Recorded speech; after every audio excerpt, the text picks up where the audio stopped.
Very much. You busy here in Canary Wharf in the financial district.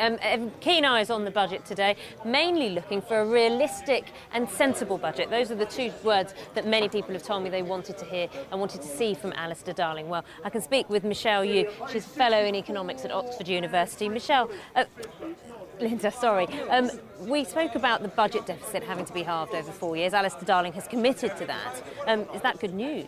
That is good news, but I think those of us who are looking for something realistic, sensible and credible may be a little disappointed that even though he was never going to give us the details of the cuts, he didn't really specify any overriding principles as to how to get there. It's still primarily reliant on economic growth. And I think to make things worse, yes, it's brilliant to bring the deficit down to 4.2% of GDP in 5 years, but that's still considerably above the 3% that most international organizations were clamoring for because they have already said this plan was never ambitious enough in the first instance. Growth forecasts, though, are still ambitious for not this year, but next year, you think? Yes, very much so. And in fact, for 2011, he's toned it down just a touch, but if you look after that, for the rest of the Parliament, it is still at 3.5%. Now, if potential growth in the UK has been reduced by this devastating recession, then it's hard to see how we can achieve 3.5% growth. So then again, if you're relying on revenue growth to reduce this deficit, this is not going to reassure markets or indeed anybody, any taxpayer.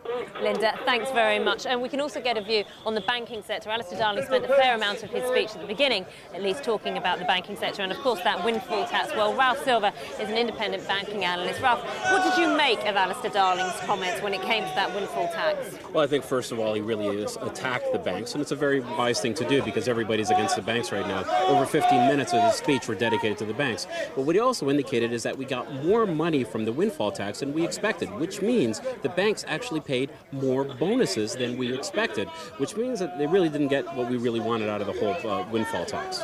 What about the comments we've heard on lending by the banks to smaller businesses? We've heard some news on that, haven't we? Yeah, the concern I have with this is that we are under the assumption that credit should be a right, not a privilege.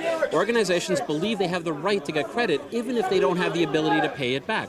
What we want to do is encourage lending, but we want to make sure that they can actually pay it back. And that's why I was very encouraged to hear that we're going to start a new organization that's going to assure that organizations, small organizations, are properly treated by the banks. That's a very positive step forward. Okay, Ralph, thanks very much. Well, I'm sure you can hear all the shouting around me. All these guys are trading various things. Inflation swaps over here. We've got the euro over here and some dollars and global equity finance all around. They're all very hyped up. I bet you thought the green was exciting, Hugh. It's very exciting over here. See you later. You're not joking, Naga. Thank you very much, Naga Manchetti, there for us in Canary Wharf. I don't know, the shouts of sell, sell, sell was slightly disturbing, especially for the Treasury, but there we are. Maybe it wasn't a definitive statement on the content of the budget. Oh, we're going to get more response now from Dudley, and Giles Dillnot is there for us with some guests there. Giles.